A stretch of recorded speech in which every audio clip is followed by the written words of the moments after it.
চাইতে বলছে। কিন্তু জনগণ যদি তাকে জিজ্ঞেস করে, এই ইউনুস তুই যে ট্যাক্স চুরি করলি সেটার জন্য মাফ চেয়েছিস?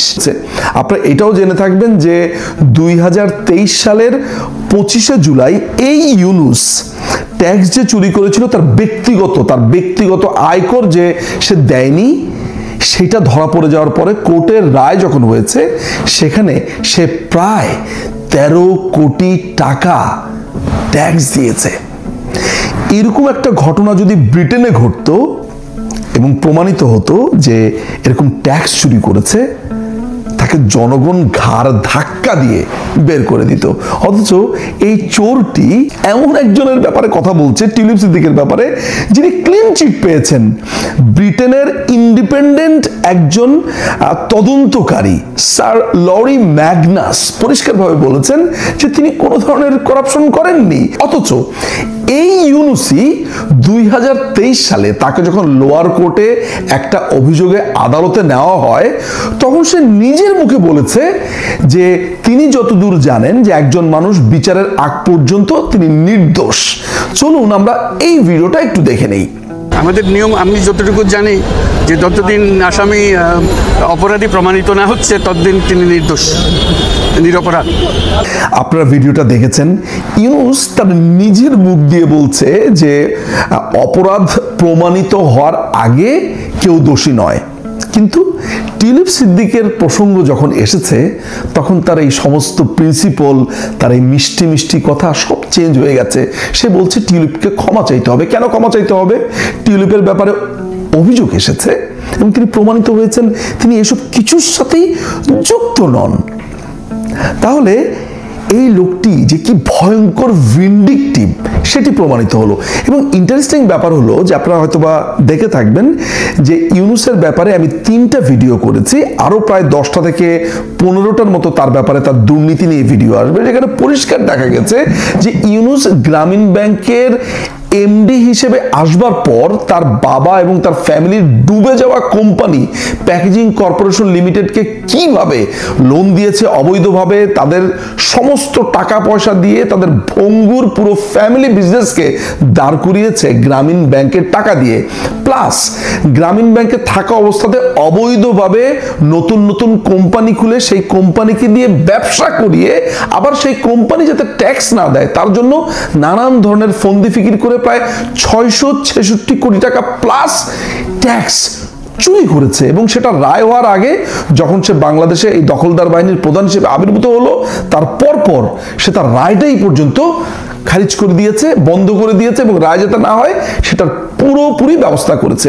আপনারা এটাও জেনে থাকবেন যে 2023 সালের 25শে জুলাই এই ইউনুস ট্যাক্স যে চুরি করেছিল তার ব্যক্তিগত আয়কর যে সে দেয়নি সেটা ধরা পড়ে যাওয়ার পরে কোর্টের রায় যখন হয়েছে সেখানে সে প্রায় 13 কোটি টাকা ট্যাক্স দিয়েছে।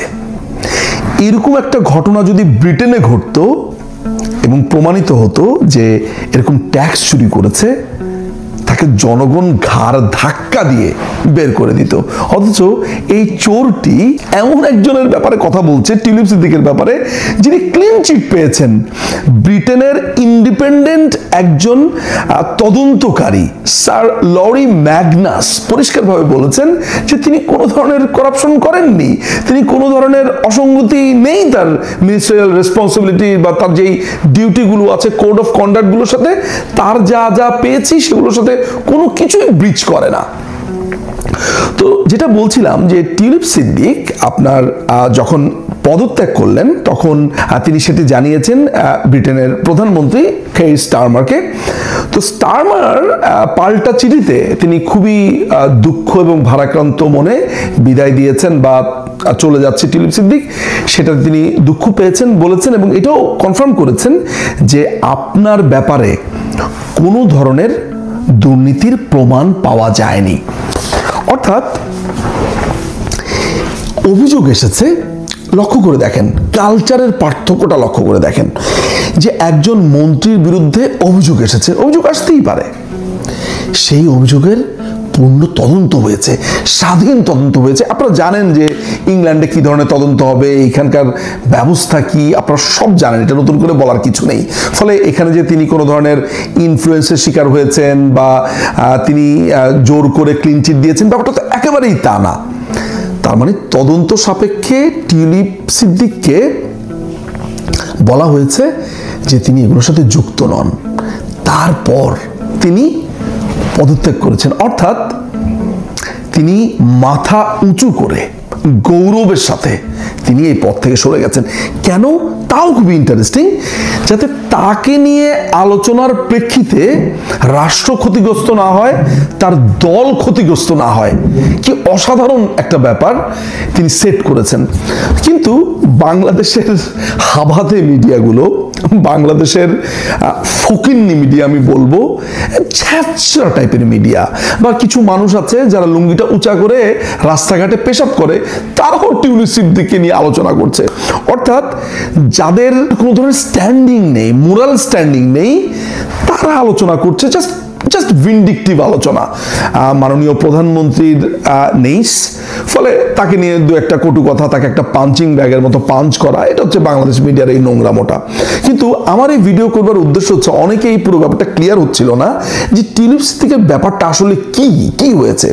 এই হচ্ছে পুরো ঘটনা, যে তার ব্যাপারে অভিযোগ এসেছে, তিনি ক্লিন চিট পেয়েছেন, মন্ত্রিত্বের পদ থেকে সরে গেছেন, বাট এমপি হিসেবে তিনি আছেন, বহাল আছেন, এবং তিনি এটাও বলেছেন তার বিরুদ্ধে যদি আরো কোনো অভিযোগ আসে, যদি তদন্ত করবার প্রয়োজন হয়, ক্রমাগতভাবে তদন্ত চলুক, তাতে কোনো রকমের প্রবলেম নেই। অর্থাৎ তিনি এতটাই কনফিডেন্ট।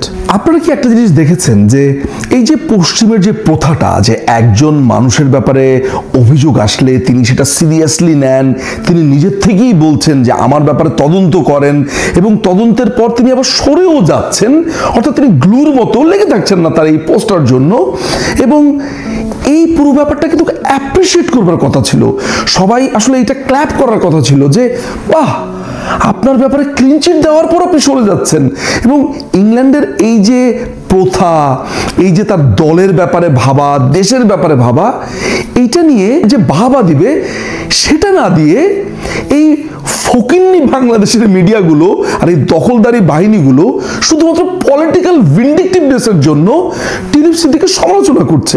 মানে ছ্যাঁচড়া কত প্রকার এবং কি এটা দেখেই বোঝা যায়। ইউনুসের চামচাগুলো, খোদ একটা চোর ইউনুস অন্যকে সমালোচনা করছে, মাফ চাইতে বলছে। কিন্তু জনগণ যদি তাকে জিজ্ঞেস করে, এই ইউনুস, তুই যে ট্যাক্স চুরি করলি, সেটার জন্য মাফ চেয়েছিস, এই যে তুই 12,47,72,608 টাকা দিয়েছিলি 2023 সালের 25শে জুলাইতে, টোটাল তোর যে 16 কোটি টাকা তুই যে ট্যাক্সটা মেরে দেওয়ার ধান্দা করেছিলি, পার্সোনাল ট্যাক্সটা, সেইটার জন্য তুই কি কানে ধরে উঠবোস করেছিস? তুই কি সরে গেছিস? তুই কি পালিয়েছিস বাংলাদেশ থেকে? না, তুই যে 666 কোটি টাকা তোর কোম্পানির চেয়ারম্যান, তুই গ্রামীণ কল্যাণের, তুই যে ট্যাক্স ফাঁকি দিয়েছিস, চুরি করেছিস, এইটার ব্যাপারটা কি? এইটার কোনো উত্তর নেই, এইটা নিয়ে কোনো কথাও নেই। এভাবেই চলছে। এই পৃথিবীটাই এমন যে সবচাইতে বড় চোর সে একজন নিষ্পাপ মানুষকে নিয়ে মন্তব্য করে। এটাই বাংলাদেশের রাজনীতি। অভিযোগ এসেছে, লক্ষ্য করে দেখেন, কালচারের পার্থক্যটা লক্ষ্য করে দেখেন, যে একজন মন্ত্রীর বিরুদ্ধে অভিযোগ এসেছে, অভিযোগ আসতেই পারে, সেই অভিযোগের পূর্ণ তদন্ত হয়েছে, স্বাধীন তদন্ত হয়েছে। আপনারা জানেন যে ইংল্যান্ডে কি ধরনের তদন্ত হবে, এখানকার ব্যবস্থা কি, আপনারা সব জানেন, এটা নতুন করে বলার কিছু নেই। ফলে এখানে যে তিনি কোনো ধরনের ইনফ্লুয়েন্সের শিকার হয়েছেন বা তিনি জোর করে ক্লিন চিট দিয়েছেন, ব্যাপারটা তো একেবারেই তা না। তার মানে তদন্ত সাপেক্ষে টিউলিপ সিদ্দিককে বলা হয়েছে যে তিনি এগুলোর সাথে যুক্ত নন। তারপর তিনি পদত্যাগ করেছেন, অর্থাৎ তিনি মাথা উঁচু করে গৌরবের সাথে তিনি এই পদ থেকে সরে গেছেন। কেন, তাও খুবই ইন্টারেস্টিং, যাতে তাকে নিয়ে আলোচনার প্রেক্ষিতে রাষ্ট্র ক্ষতিগ্রস্ত না হয়, তার দল ক্ষতিগ্রস্ত না হয়।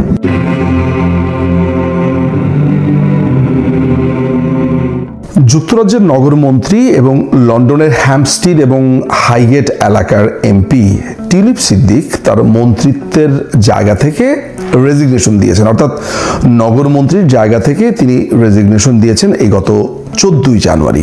বাংলাদেশে এই পুরো ঘটনাটি নিয়ে ব্যাপক নোংরামি হচ্ছে এবং সেটা তার স্বাভাবিক চরিত্র অনুযায়ী, আর ইংল্যান্ডের মিডিয়াতে এটা নিয়ে ব্যাপকভাবে কথাবার্তা হচ্ছে। একটু বলে রাখা ভালো যে টিউলিপ সিদ্দিক জাতির জনক বঙ্গবন্ধু শেখ মুজিবুর রহমানের দহিত্রা, অর্থাৎ জাতির জনকের কনিষ্ঠা কন্যা শেখ রেহানার কন্যাই হচ্ছে টিউলিপ সিদ্দিক। টিউলিপ সিদ্দিকের এই পদত্যাগের পর এটা নিয়ে পার্লামেন্টেও বেশ আলোচনা হয়েছে এবং খুবই স্ট্রংলি ব্রিটেনের প্রধানমন্ত্রী সেটার জবাবও দিয়েছেন। চলুন আমরা পার্লামেন্টারি সেশনের একটা ছোট্ট ক্লিপ এই প্রসঙ্গে দেখে নেই। The Speaker, the former City Minister, referred herself the independent advisor. He found, as she well knows, there was no breach of the code. He knows that he found there was no wrongdoing, and the former minister fully cooperated. She resigned yesterday afternoon. বাংলাদেশের নোংরামির কোনো ধরনের আসলে সীমা পরিসীমা নেই। আমি একটা দীর্ঘ সময় ধরে ইংল্যান্ডে থাকি, প্রায় 21.5 বছর। ইংল্যান্ডের রাজনীতির একটা প্রথা আছে, অর্থাৎ ইংল্যান্ডে যখন রাজনীতিবিদদেরকে নিয়ে কোনো প্রশ্ন ওঠে, কোনো অ্যাকুইজেশন আসে, কোনো কথাবার্তা হয়, এরকম অসংখ্য অসংখ্য উদাহরণ আছে যে মন্ত্রী, প্রধানমন্ত্রী তারা পদত্যাগ করেছেন, তারা তাদের পদ থেকে সরে গেছেন, এমনকি রাজনীতি থেকে পুরোপুরি সরে গেছেন, এমনও ঘটনা আছে। আপনারা যদি ব্রিটেনের রাজনীতির গত 4-5 বছর দেখেন, আপনারা অবাক হয়ে যাবেন যে গত 4-5 বছরে অ্যাটলিস্ট 4টা বা 5টা প্রধানমন্ত্রী পরিবর্তিত হয়েছে। একটা অভিযোগ এসেছে, প্রধানমন্ত্রী তার পদ থেকে চলে গেছেন। একটা অভিযোগ এসেছে, আপনার কোনো একজন মন্ত্রী তার পদ থেকে সরে দাঁড়িয়েছেন, এমপি সরে দাঁড়িয়েছেন। এরকম অনেক ঘটনা ব্রিটেনে আছে। ব্রিটেনের পলিটিক্যাল কালচার, প্রথা, এই ব্যাপারগুলো যারা বোঝেন, দীর্ঘদিন এই দেশে আছেন, রাজনীতির সাথে যাদের সংযোগ আছে বা খোঁজ খবর রাখেন, তারা বোধ করে এই ব্যাপারটা জানবেন। টিউলিপ সিদ্দিকের ক্ষেত্রে ব্যাপারটা যেটা হয়েছে সেটা হচ্ছে যে তার ব্যাপারে কিছু অ্যাকুইজেশন বা কিছু অভিযোগ এসেছিল। অভিযোগটা হচ্ছে যে তিনি যেই বাসার ঠিকানাটা ইউজ করতেন বা যেই বাসাতে তিনি থাকতেন, একটা ঠিকানা তিনি ইউজ করেছিলেন, বলা হচ্ছে যে এই বাসাটার মালিকানা যেই ভদ্রলোকের ছিল, মিস্টার মঈন গনি, তিনি এই বাসাটা বিনামূল্যে হস্তান্তর করেছিলেন টিউলিপ সিদ্দিকের বোন রূপন্তীকে, তাও বহু বছর আগে, প্রায় 20 বছর আগে। বাট এই ঠিকানাটা টিউলিপ শো করতেন বা এই ঠিকানাতে তিনি ছিলেন, ফলে এই ঠিকানাটা তিনি ব্যবহার করতেন। তাহলে এত বছর পরে অভিযোগটা কি? অভিযোগে বলা হচ্ছে বা যেই আলোচনা বা সমালোচনা হচ্ছে সেটা হচ্ছে যে মঈন গনি বাংলাদেশ আওয়ামী লীগের রাজনীতির সাথে সংযুক্ত ছিলেন। তো মঈন গনি যেহেতু বাংলাদেশ আওয়ামী লীগের সাথে সংযুক্ত ছিলেন, তাহলে মনে হয় তারা কোনো একটা সুবিধাভোগী। তা না হলে তার বাড়ি কেন টিউলিপ সিদ্দিকের বোনের নামে হস্তান্তর করবেন বিনামূল্যে? স্টেরিওটাইপ চিন্তা ভাবনা, কোনো ধরনের প্রমাণ নেই, কোনো ধরনের ডকুমেন্টসেরও প্রয়োজন নেই। ক্রমাগতভাবে এই নোংরামোটা বাংলাদেশের মিডিয়াতে হচ্ছে, ওই ঢেউ এসে লেগেছে ইংল্যান্ডের মিডিয়াতেও।